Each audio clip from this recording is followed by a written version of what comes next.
Well, hello, folks out there in YouTube land. I got an interesting show up for you.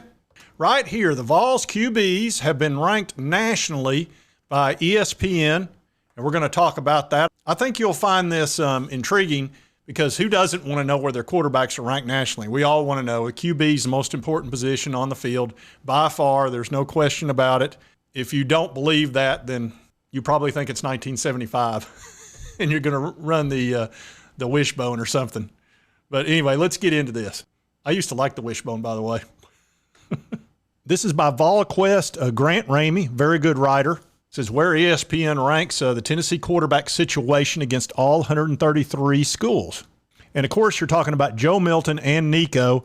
And I also include Gaston Moore. After watching him in the spring game, you noticed I put him on the thumbnail because I think he's a very legit third quarterback. Look, I'm just way more comfortable with our third quarterback situation. After watching his sharp delivery of the ball, his good running skills, and his understanding of where to put the ball, I'm very comfortable now. I originally wanted us to go get a scholarship quarterback out of the portal. After seeing Gaston play, I'm comfortable. I was not exactly right. With all three of these quarterbacks and their positions. It says Joe, Milton, and Nico fell into the third tier of ESPN's rankings of all football quarterbacks. Says Milton and Nico were among the never question the system quarterbacks in Tier 3, along with Tyler Buckner, Jalen Milroe, and Ty Simpson of Bama, Clemson's Cade Klubnik, Georgia's Carson Beck, and Brock Vandegrift, and they've got a brand new offensive coordinator at Georgia. It's Bobo, Coach Bobo. Ohio State's Kyle McCord, Devin Brown, and Penn State's two guys. Tier 1 are these guys we'll be dissecting with every throw from now until next April. And that's Caleb Williams, North Carolina's Drake May. And then they've got Florida State Jordan Travis, Oregon's Bo Nix. Bo's a good quarterback. He's not as good as everybody thinks, but he's good. Utah's Cam Rising and Washington's Michael Penix Jr. And then Tier 2, it says you may not have noticed, but these guys are really good. And by the way, Hendon Hooker would have been in that first category, in my opinion, last year. So this second tier includes KJ Jefferson of Arkansas, Kansas QB Jalen Davis, Michigan's JJ McCarthy, and Texas San Antonio's Frank Harris. And we'll be seeing him this year because we got to play UTSA. Shows Joe Milton's numbers last year with 971 yards. His completion rate was decent. It was especially good in the most important game that he played in, which was Clemson. It says there are questions about Milton's false starts at Michigan and Tennessee when initially named the starter. But in limited time last year, he averaged 12 yards per pass, 10 touchdowns, no picks, beat Clemson in a bowl game, and can throw a football, blah, blah, blah, blah. Everybody knows how far he throws it. More important than Milton's ridiculous arm strength, however, is the Josh Heupel system. In 7 years as coordinator or head coach, his primary QBs have averaged 3,300 passing yards, 30 touchdowns, and 6 picks. And I've shown you that.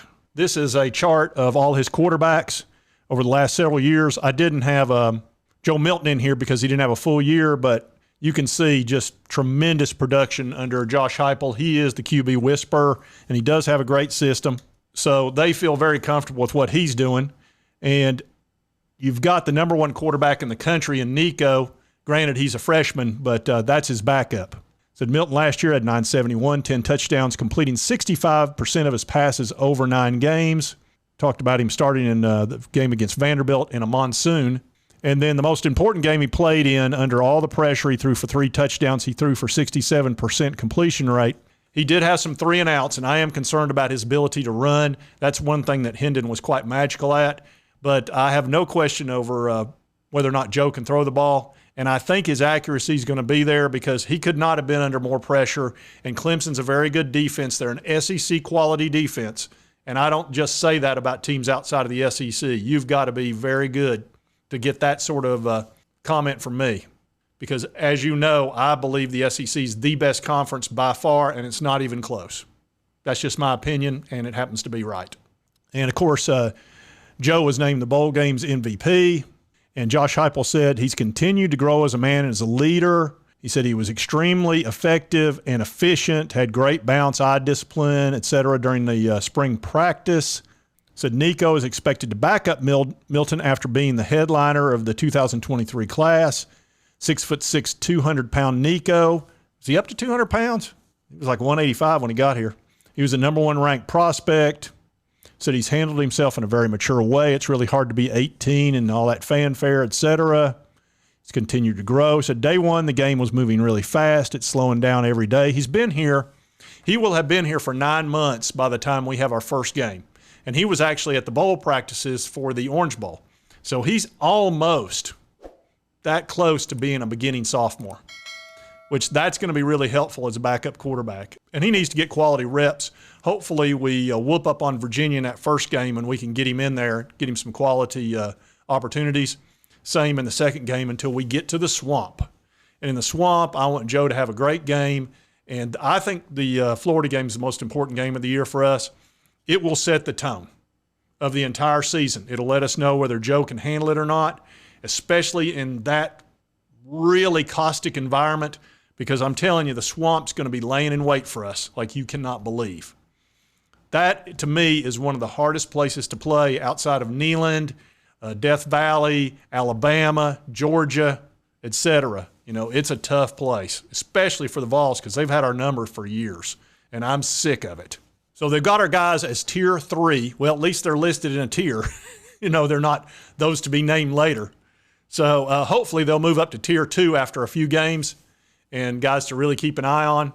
And who knows, maybe by the end of the year we'll be in Tier 1 and Joe will be standing in New York trying to hopefully hear his name called. Who knows how that's going to go. It might even be Nico. That would be kind of rare for a freshman, though.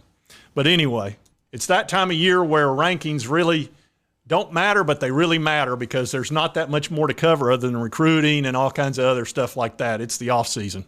And if you like this content, be sure to hit that like button. Lets me know to continue to cover the Vols, the SEC, and all the other stuff that I find. And if you've not subscribed, it's right here on your right, my left. Just hit that little button. I would appreciate it if you would hit that little button. You're not going to burn a calorie if you hit that little button. And it helps me, and it doesn't hurt you or cost you a penny. And right over here is my most recent video, and YouTube must think you're really going to like it or they would not throw it up there, I promise you. It's based on an algorithm and your viewing history, etc. And I hope you did like the content. We'll see you next time on Sports Talk Jay.